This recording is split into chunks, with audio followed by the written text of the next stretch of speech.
Hello viewers, আসসালামু আলাইকুম। আপনাকে আপনাদের বিকাশ অ্যাকাউন্টের পাসওয়ার্ড ভুলে গেছেন? তো আমি আপনাদেরকে দেখাবো কিভাবে বিকাশ পিনটি রিসেট করতে হয় কোনো রকম কাস্টমার সার্ভিসে কল দেওয়া ছাড়াই। তো আপনাদের বিকাশ পিনটি রিসেট করার জন্য সর্বপ্রথম আপনাদের ডায়াল প্যাডে চলে যেতে হবে। ডায়াল প্যাডে গিয়ে বিকাশের যে কাস্টমার সার্ভিস নাম্বার আছে সেখানে কল করতে হবে।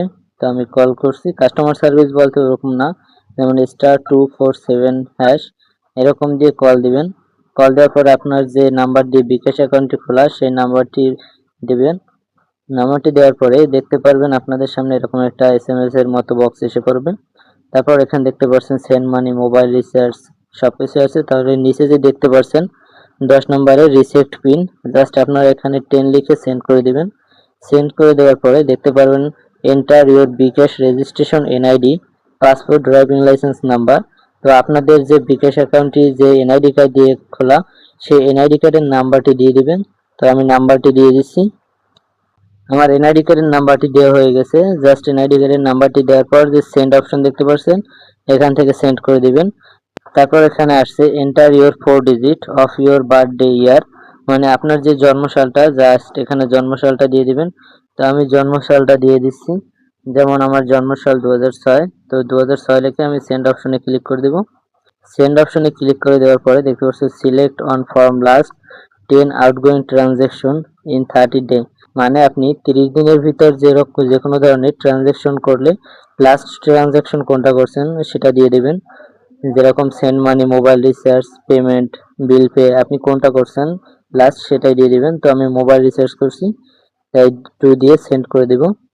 2 দিয়ে সেন্ড করে দেওয়ার পরে দেখাচ্ছে যে আপনি কত অ্যামাউন্ট সেন্ড করেছেন বা কিছু করেছেন।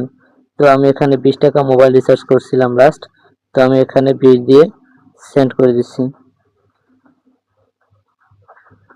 20 দিয়ে সেন্ড করার পর দেখেন একটা এসএমএস এসেছে, thanks for your invitation, your PIN transaction reset, please wait a confirmation message. তো একটি কনফার্মেশন মেসেজ আসবে। এই যে দেখতে পাচ্ছেন বিকাশ থেকে অলরেডি আমাদের একটা এসএমএস দিয়ে দিছে। তো এখানে একটা টেম্পোরারি পিন নাম্বার দিছে, এই পিন নাম্বারটি নিয়ে আপনারা বিকাশ অ্যাপে আপাতত লগ ইন করে তারপর আপনাদের বিকাশে যে পাসওয়ার্ডটা নতুন করে সিলেক্ট করতে পারবেন। তো আমি এখান থেকে আমার অ্যাকাউন্টটি লগ ইন করে দিচ্ছি। তো লগ ইন করার জন্য এই যে নিচে দেখতে পাচ্ছেন লগ ইন এবং রেজিস্ট্রেশন, এখানে একটা ক্লিক করবেন। তারপর এখানে আপনাদের ফোন নাম্বারটি দিয়ে দিবেন। আমি ফোন নাম্বারটি দিয়ে দিচ্ছি। ফোন নাম্বারটি দেওয়া হয়ে গেলে পরবর্তী অপশন দেখতে পাচ্ছেন, এখানে ক্লিক করে দিবেন। এখানে ক্লিক করে দেওয়ার পরে দেখতে পারবেন আপনাদের ফোনে একটা পুনরায় এসএমএস কোড আসবে। এসএমএসটি আসার পরে এখানে অ্যালাউ অপশন আছে, অ্যালাউ করে দিবেন। তারপর যে আপনাদের যে টেম্পোরারি যে পিন নাম্বারটা দিয়েছে, জাস্ট পিন নাম্বারটা এখানে দিয়ে লগ ইন করে দিবেন। তো আমি লগ ইন করে দিচ্ছি। লগ ইন করা হয়ে গেছে। তারপর এখানে পরবর্তীতে ক্লিক করে দেবেন, তারপর শুরু করুন।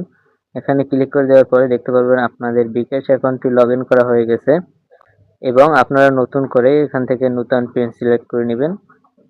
তো এতটুকুই ছিল আজকের ভিডিওটা। ধন্যবাদ।